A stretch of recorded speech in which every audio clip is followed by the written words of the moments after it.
Hello, UCF, and welcome to February 2023. First off, thanks for all the work we did in January. We're really coming out of the gate strong as ever. Let's talk about engagement levels. We had our engagement survey complete. We just reviewed the results from People Element this week. Last year, we had 650 invited, 448 respondents for a 69% response rate with 1,393 comments.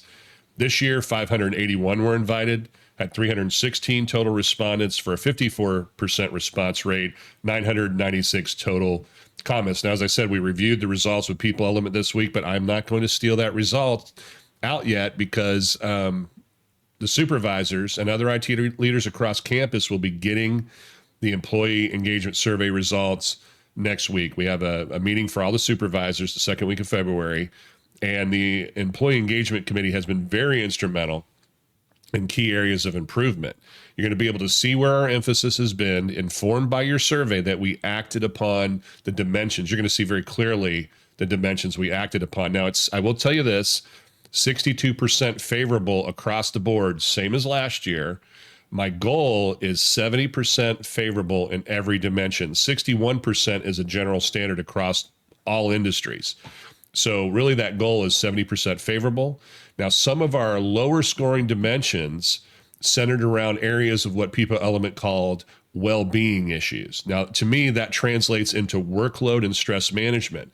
When I asked for the CIO feedback, what can I do better to better serve our community?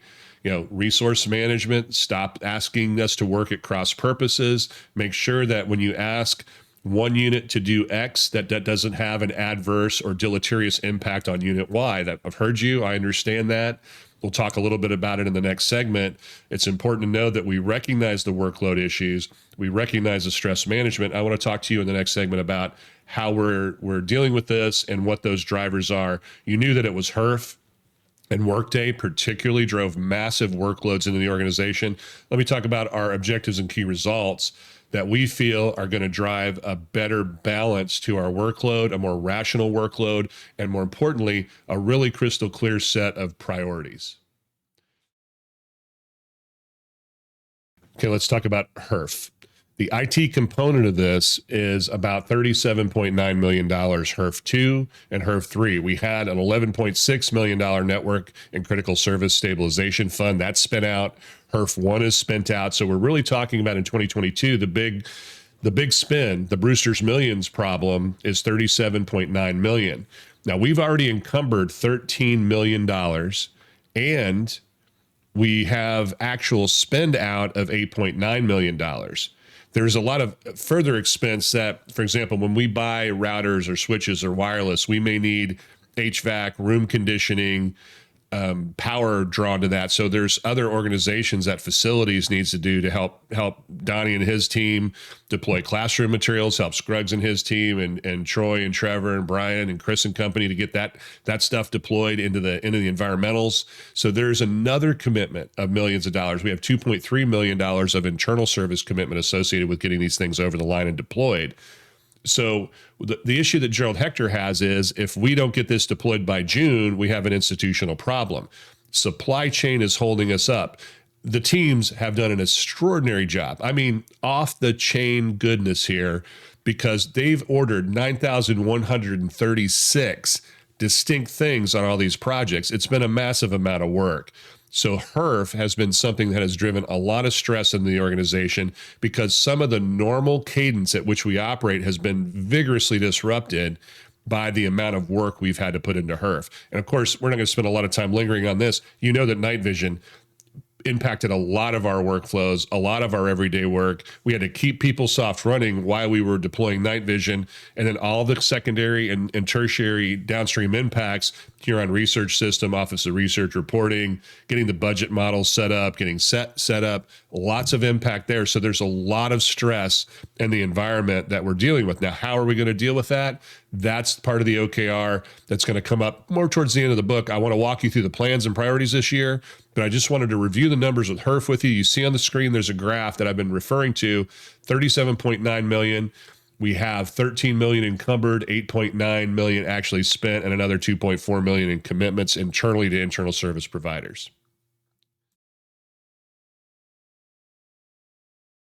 IT transformation, in addition to all of our operations projects, which you see at the lower part of the screen in green, it's operations projects. We have our 4 major projects we're currently in flight. There's 79 of them: information assurance, IT at UCF, people side, student systems assessment, and network and critical services stabilization. These are all going to continue running through 2023. They started in 21, 22. We're continuing to move, but upcoming, we have defining the common good and associated funding, rationalizing technology. Now, what we mean by that is these are things like Active Directory consolidation and Active Directory consolidation, things of that nature. Anything that we have duplicates of, we want to take the surface area this wide and make it that wide because we don't need unnecessary duplication in the environment. Chad has already stood up a Research, IT, and Cyber Infrastructure Committee for CC Star grants, and that's going to be very important for us going forward. We need to get the NSF to help us trans-institutional science investments, and that's going to be critical to our research enterprise growth and also operational and financial transparency. We want everyone to know that this is our expense level.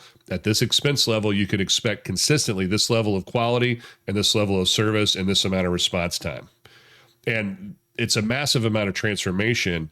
In addition to the roadmap, we are going to start ERP governance. This is one of our critical OKRs that is built into operational and financial transparency largely.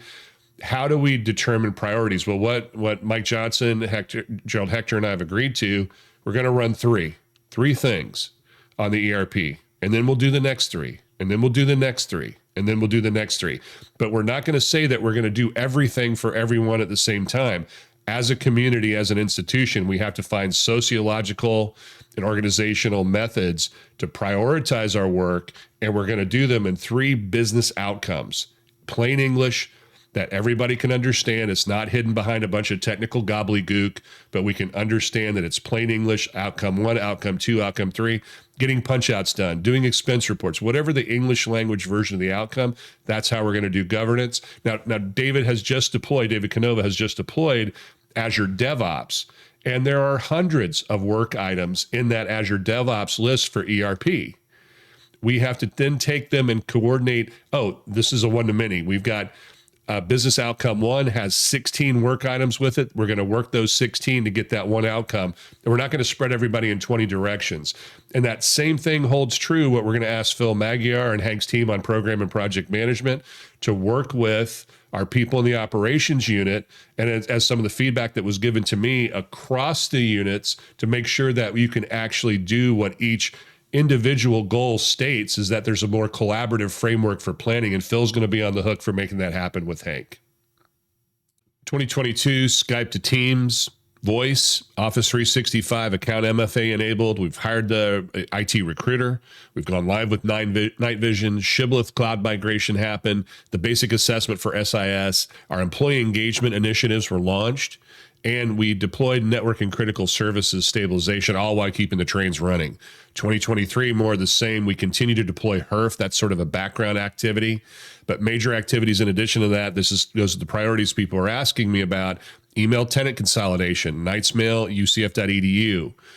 Migration to Pantheon, UCF.edu to migrate to the cloud. It's very important that we move to Pantheon, the hosting as a service, 24/7, 365 SOC.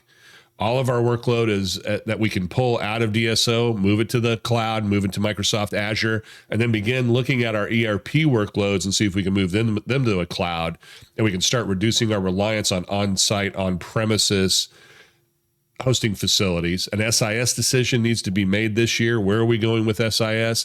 And we have to come up with a clear path for where the Azure cloud sits for Night Shield.